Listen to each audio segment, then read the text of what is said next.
Guys, ito yung maning dinurog at ito yung gulay. Nagawa ko ng wrapper na itlog. Ayan, na may harina. So, ayan, nirap ko na yung gulay dyan sa ginawa kong wrapper. Egg wrapper po yan. So, ayan guys, medyo mainit-init kasi. Kaya dahan-dahan lang yung pag-wrap niyan kasi baka masira yung perfect. So, ito nga po pala yung sauce, garlic sauce. Yan, lagyan na doon sa aking ginawang gulay na narap na yan. Sa budburan ko ng mani, yung dinurog ko kanina. So, ayan na guys.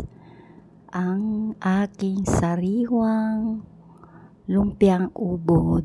Ayan. Ang sarap niyan guys.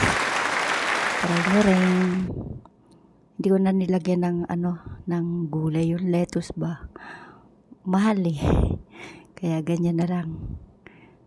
Pwede na yan. Tikiman na. Sarap. Diba? Sarap yan guys. Tikman nyo. Try nyo rin. Yummy.